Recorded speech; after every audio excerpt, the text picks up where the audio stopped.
All right, welcome to The Explainer.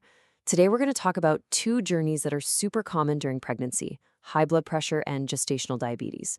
Now, I know they sound like pretty big challenges, but here's the thing. With the right info, you can absolutely get a handle on them. Pregnancy is just this incredible time of change, right? So much excitement, so much joy, but let's be real, there's also a bit of anxiety mixed in there. And a lot of that comes from unexpected health stuff popping up. So what does happen when your body starts doing things you didn't see coming? Let's get into it. Okay, so our first journey is all about pressure. I'm talking high blood pressure. The medical term for this whole group of conditions is hypertensive disorders of pregnancy. And believe me, they're way more common than you'd think. So what's really going on here? Well, at the heart of it is something called vasospasm. Just picture it. All the blood vessels in your body suddenly squeezing tight. It's like pinching a garden hose. That tightening makes it way harder for blood to get where it needs to go. We're talking to really important places like your liver, your kidneys, your brain, and of course, the placenta that's feeding your baby. And this isn't some super rare thing either. We're looking at about 7 to 8% of all pregnancies. That's a big number. It means this is definitely something every expectant parent should have on their radar. Okay, so that naturally brings up the question, right? Who's most at risk here? Well, the data actually points to some really clear answers. The number one biggest thing, it's your own history. If you've had preeclampsia before, your risk of getting it again just skyrockets. We're talking more than 7 times higher. I mean, that is, hands down, the biggest predictor we have. But okay, that's not the whole story. Other things play a huge role too. For example, some autoimmune issues can pump that risk up by almost 10 times. If you already have chronic high blood pressure or diabetes, your risk is more than tripled. And yeah, things like having twins or just being over 40, they also bump up the odds quite a bit. It's also really important to get that this isn't just one single thing. It's more like a spectrum. It can start out as what we call gestational hypertension. That's just high blood pressure showing up after 20 weeks. But if it gets worse and starts stressing out your organs, which we can see with signs like protein in your urine, then it's moved on to preeclampsia.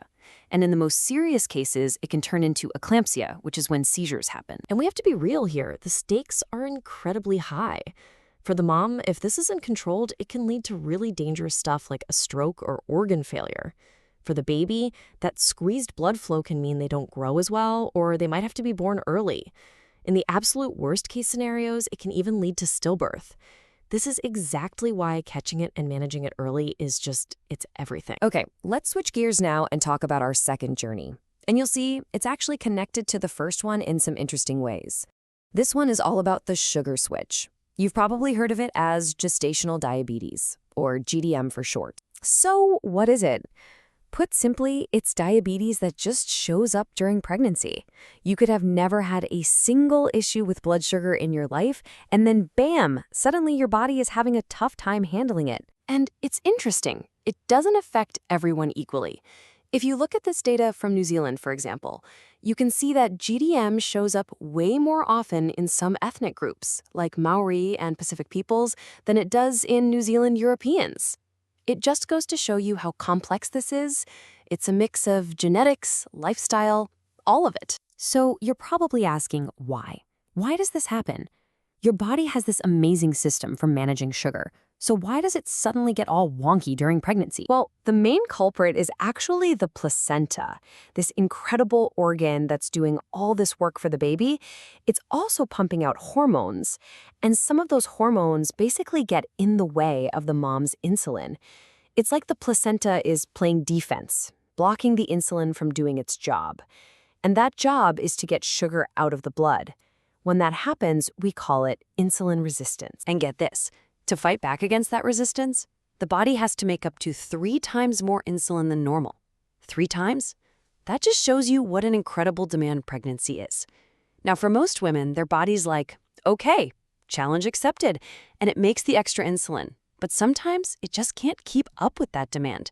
And that's exactly when GDM happens. And if you don't manage it, there are definitely risks. For the baby, they can get really big, which can make birth tricky. They can also have really low blood sugar or breathing issues right after they're born. And for the mom, it means a higher chance of needing a C-section. And remember what we talked about earlier? It also increases the risk of preeclampsia. See, that's how our two journeys connect. Okay, I know hearing all these risks can be a little scary, but this is the important part. This is the part about taking back control. Because the good news is these conditions are totally manageable. So let's talk about what you can do to navigate these challenges. First up, getting active. It's a huge piece of the puzzle, especially for GDM. The magic number is about 150 minutes of moderate activity a week. Think brisk walking or swimming. A super easy way to check if you're in the right zone is the talk test. You should be able to chat, but probably not belt out your favorite song. And of course, there are some key don'ts. Don't do stuff lying on your back later in pregnancy, avoid anything that could risk a hit to your belly, and just listen to your body. Don't get overheated or too tired. So the overall game plan has a few different parts. If you're at high risk for preeclampsia, your doctor might suggest a low-dose aspirin early in pregnancy. If it gets severe, then it's all about hospital care to get that blood pressure down. For gestational diabetes, it's about a healthy diet, checking your blood sugar, and sometimes medication like metformin or insulin is needed. And for both conditions, one thing is absolutely key from 28 weeks on: paying close attention to your baby's movements. But when we're talking about really severe high blood pressure, when things get dangerous for mom or baby, there's really only one final answer. And the source material puts it pretty bluntly: only cure is delivery. It's dramatic, but it's true. Delivering the baby and the placenta is the one thing that truly cures the problem, because it removes the cause. So the big goal with all this management is, of course, a healthy delivery.